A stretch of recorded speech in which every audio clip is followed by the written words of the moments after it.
All right, we're tackling a big one here on Midweek Momentum this week, and that is procrastination. We all fall into it, but I have a really big news flash for pretty much everybody on the other end of this video, and that is procrastination is not a time management problem.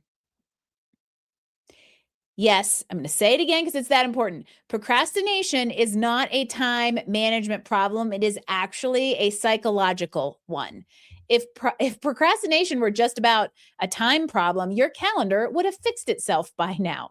And what I mean by not a time problem, a psychological one, it is because it isn't just putting something off, it is actually avoiding something. Procrastination equals avoidance, not poor time management. What is actually beneath that psychological reason that we roadblock ourselves? It could be fear. We are fearing failing at the project. We're fearing judgment of our output. We're fearing success if it actually works out for us.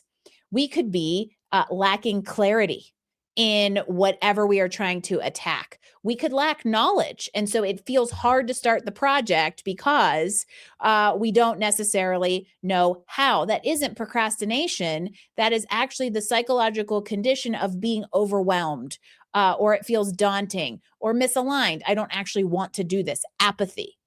Right. And if you notice, none of those have anything to do with the amount of time you do or do not have in your calendar. It is a mindset issue in which we put off something because there is an underlying condition that is keeping us from doing the thing. For instance, do you start a task instead of starting a task? Do you do anything else? So you sit down to do the most important thing in your calendar, and instead you check your email, check Facebook, check Instagram, go scroll LinkedIn, comment on some stuff and post, right? Or you hear yourself, I'll do it later loop, or you keep rewriting the to-do list and the same 6 things keep ending up on it and the other 20 keep falling off, right? Because you are avoiding doing the thing. And sometimes we even overplan to avoid it, right? Rewriting the list. And the thing about procrastination is this: it actually costs us more than it gains us. Think about something small like doing the dishes. We will sit on the couch and think about doing the dishes for 10 minutes, create the anxiety about doing the dishes or the anxiety about not doing the dishes, then not do them and be mad at ourselves the next morning because we didn't, when the dishes would have taken 7 minutes and a whole lot of mental energy not spent on that type of task. You perfectly know well how to do the dishes. You're just avoiding something because you don't want to do it. But avoiding that actually creates more anxiety than it does if you just address the thing in real time. And this is important in the current work climate, y'all, because we've got way more coming at us than we ever had.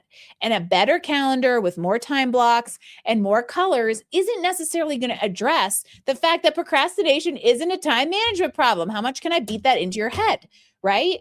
Instead of how do I stop procrastinating, we need to start addressing what you're avoiding. Because as the working world gets more complicated, as home gets more complicated, we have more we have to focus on or think we have to focus on.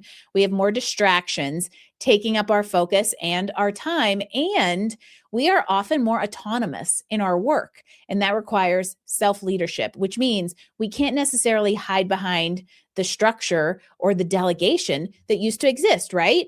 We are past the point of, I need more colors in my calendar. And now, at this point of needing to think about shifting our mindset from how do I stop procrastinating to what am I actually avoiding?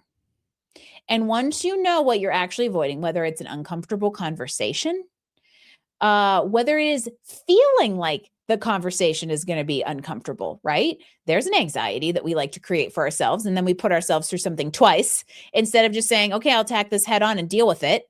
And then the worst thing that we've made up in our head doesn't happen, yet we allowed ourselves to have anxiety about it and go through it that time and the real time, which wasn't even as bad, right?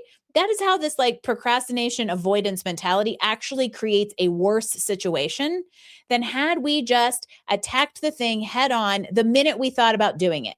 So if you're sitting on the couch and you're like, I think I'm going to vacuum the floor, just get up and vacuum the floor instead of thinking about vacuuming the floor and then wishing you to vacuum the floor later. It takes less energy, gets more done. And then you also don't have the self-loathing of having procrastinated. So as I have shamed all of you in your procrastination, and don't worry, I do this too. The list thing where you keep rewriting and carrying over the 6 things is totally something I do. How do you think I know to say that? But what I'll challenge you to do this week is not think about what you're procrastinating, but what are you avoiding? And how can you meet that head on in order to show yourself you can do the thing and that nothing bad is going to happen if you meet that avoidance and remove it from the equation. So, as you go on and head through the rest of your week, I want you to forget color coding your calendar and stop telling yourself, why am I procrastinating on this thing? And ask yourself, what am I actually avoiding right now? And how can I alleviate that from my list of excuses to procrastinate?